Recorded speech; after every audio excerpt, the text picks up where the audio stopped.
वंदे मां शारदे।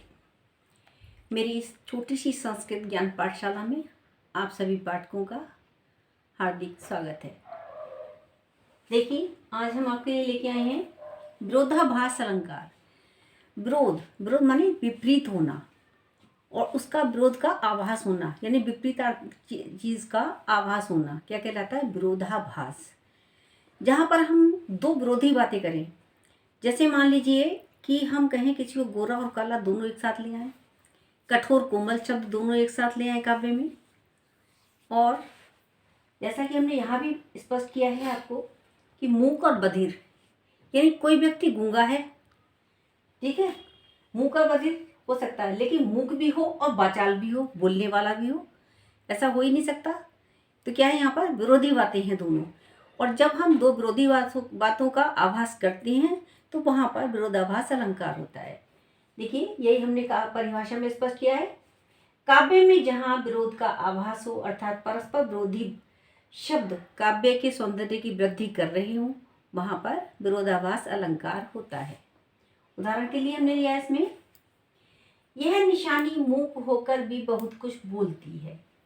यह निशानी, जो कोई एक मान लीजिए कोई मुद्रिका है, कोई भी चीज़ किसी के पास कोई निशानी के रूप में आई है, या कोई को दी गई है, या उसके सामने है, या उसने खरीदी है, जैसा भी कुछ है, तो वो उसको देख करके वो व्यक्ति कह रहा है कि मूक होकर के, ये मूक भी है लेकिन फिर भी बहुत कुछ कह रही है, बहुत कुछ बोल रही है।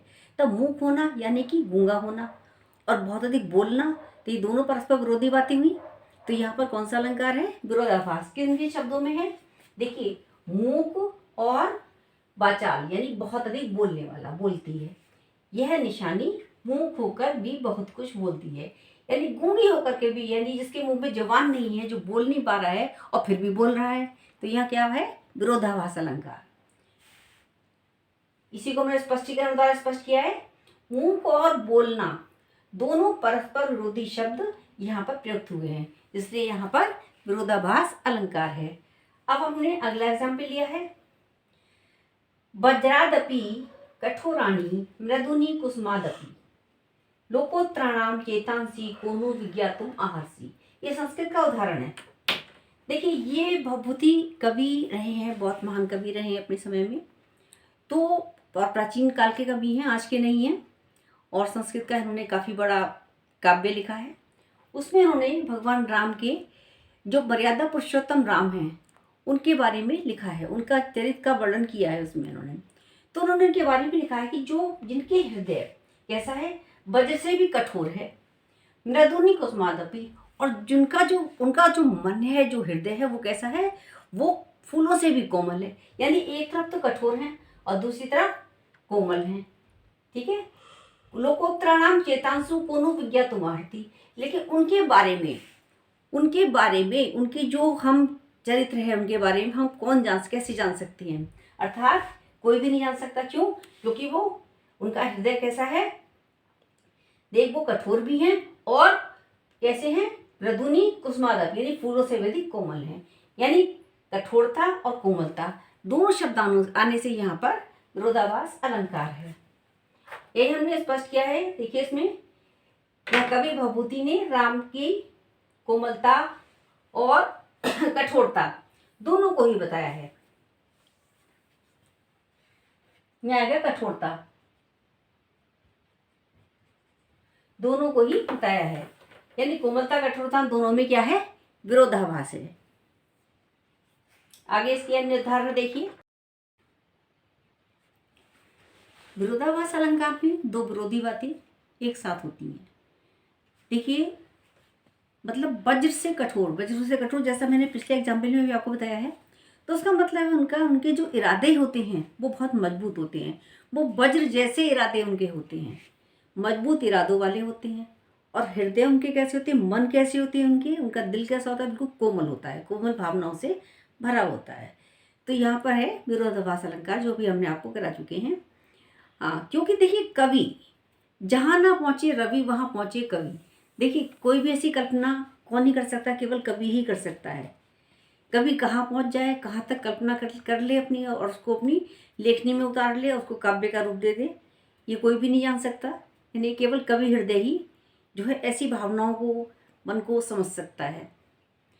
अगला एग्जाम्पल हमने लिया है आपका ये वाला, या अनुरागी चित्त की गति समझे नहीं कोय, जो जो बूढ़े श्याम रंग त्यों त्यों उज्जवल होए।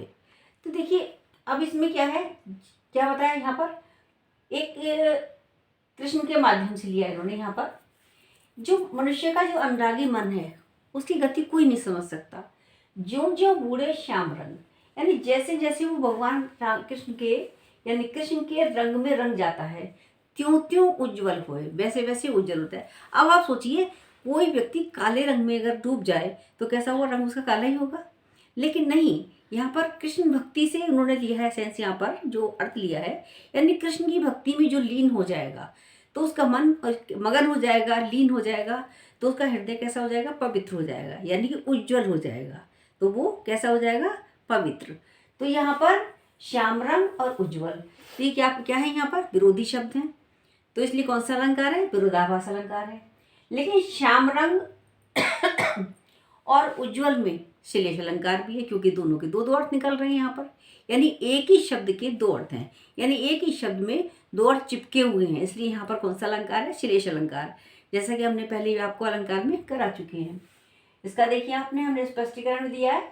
कृष्ण का नाम श्याम भी है, सब जानते हैं कृष्ण को श्याम भी कहते हैं, और भक्ति में मगन मन श्वेत हो जाता है, अर्थात पवित्र हो जाता है, इसलिए यहाँ पर विरोधाभास अलंकार है।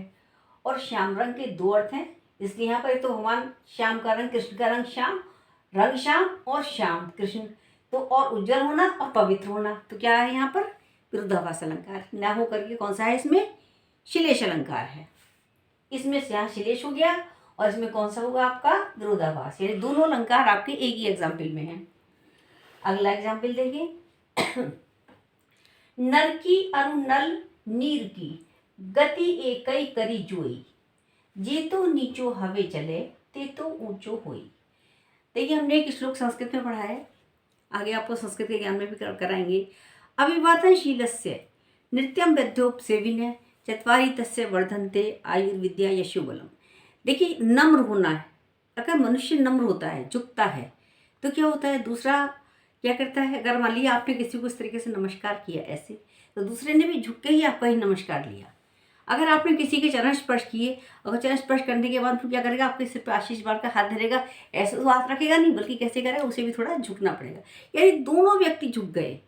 कहने का मतलब दोनों एक नम्रता के सामने, दूसरा भी उसने अपनी भी महानता दिखाई, यदि उसको महान बनाने के लिए खुद भी महान व्यक्ति है। तो यहाँ पर नल, और ये नर माने मनुष्य और नल का जल एक समान स्थिति होती है। कैसे होता है, नल का जल जितना नीचे होकर बहता है उतना ही वो ऊंचा उठता है, यानी मानव का जो नम्रता का व्यवहार है वही उसको महान बनाता है, वो उसकी उन्नति कराता है, वही उसे श्रेष्ठ बनाता है। नेक्स्ट एग्जाम्पल देखें, मांगी मांगनो न मांगनो कहायो, यानी मांगना जो है वो मांगना नहीं कहा जाता। यहाँ कवि ने कहा कि देखिए जहाँ ये चारों वेद हमारे हैं और उनका भी यही कहना है कि सर्वत्र जो है राम का प्रभुत्व ही सब जगह काम करता है, ये सब जगह राम ही महान है, यानी सब किससे मांगते हैं, ऊपर वाले से, यानी राम से मांगते हैं। उनका प्रभुत्वशाली राम जो राम है उनसे कुछ मांग भी लिया जाए तो वो मांगना नहीं कहा जा सकता, यानी जो मांगना है मांग भी रहे हैं और मांगना भी नहीं कहा जा रहा है, तो क्या वो यहाँ पर विरोधाभास है, यानी राम से मांगना, कुछ मांगना नहीं कहा जाता, यानी मांगना तो मांगना ही है भाई, चाहे ऊपर वाले से मांगे। लेकिन क्या कहे कवि का कथन क्या है यहाँ पर, कि मांगना जो है, जो राम से मांगना है वो मांगना नहीं कहा जाता, अर्थात मांग लीजिए जो भी मांगना है। तो यहाँ कौन सा अलंकार है, विरोधाभास। अगला एग्जाम्पल आपका है, तन सह लेता है कुलिश भार कितने मृदु कितने कठिन प्राण। ये महादेवी जी की वर्मा की रचना है, महादेवी वर्मा कवित्री रही हैं, उनकी रचना है, और ये सांध्य गीत के हिमालय से ली गई है। तन सह लेता है कुलिश भार कितने मृदु कितने कठिन प्राण। तो यहाँ पर हिमालय का वर्णन किया उन्होंने। देखिए हिमालय देखने में सफ़ेद है, बर्फ़ उसकी कैसी होती है, देखने में कठोर होती है, छुएंगे आप उसको, और जल कैसा होता है, जब वो पिघलता है तो कैसा होता है, वो बिल्कुल मृदु होता है, यानी कि कोमल होता है। यानी तन सह लेता है कुलिश भार कितने मृदु कितने कठिन प्राण।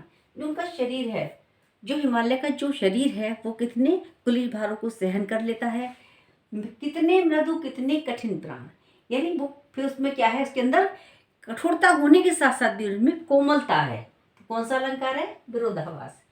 यानी हिमालय हृदय से कोमल है और उसका जो तन है, वो जो शरीर है वो कैसा है, वो कठोर है। यानी कोमल और कठोर दोनों चीजें यहाँ पर हैं, एक साथ काव्य में है। तो कौन सा अलंकार है? विरोधालंकार, विरोधाभास अलंकार। अगला देखिए, मुंह को छिपा छिपा तिमिर में क्यों तेज रो रहा है। अब देखिए, तिमिर होता है अंधकार और तेज होता है यानी प्रकाश। देखिए, जब तिमिर है, अंधकार है, यदि अंधकार की गोद में भी मुंह छिपा करके जो है वो प्रकाश रो रहा है, यानी तेज रो रहा है। कहने का मतलब जहाँ अज्ञानता है और अज्ञानता के सामने ज्ञान की कोई चल ही नहीं रही है, यानी जहाँ असत्य है वहाँ सत्य छिपा हुआ है, सत्य की कोई मांग नहीं हो रही है, सत्य को कोई पूछ नहीं रहा है, यदि अज्ञानता का बोलवाला है, असत्य का बोलवाला है, तो वहाँ पर क्या है, कवि ने किस चीज़ को लिया है? असत्य को जो बताने के लिए कि असत्य जो है क्या है और उसके ऊपर जो सत्य की विजय नहीं हो रही है इस समय, तो कवि ने उसका वर्णन करते हुए यहाँ पर कहा है, मुंह को छिपा तिमिर में क्यों तेज रो रहा है। यानी जो प्रकाश है वो जो अंधकार में मुंह को छिपा करके रो रहा है, यानी वो इस समय लाचार है। यानी असत्य के आगे, बुराई के आगे, अज्ञानता के आगे ये क्या है, वो लाचार है। असत्य के आगे सत्य लाचार है, अज्ञानता के आगे ज्ञान लाचार है, और तिमिर के आगे, ठीक है, तिमिर का मतलब इसी से लिया गया है, और तिमिर के सामने क्या है, वो तेज, वो क्या है, वो लाचार है। तो कहने का मतलब यहाँ है दोनों शब्द विरोधी हैं, इसलिए यहाँ पर क्या अलंकार है? विरोधाभास अलंकार है। आज के लिए इतना ही, कल फिर मिलते हैं आगे और अलंकार लेकर। नमस्कार, धन्यवाद।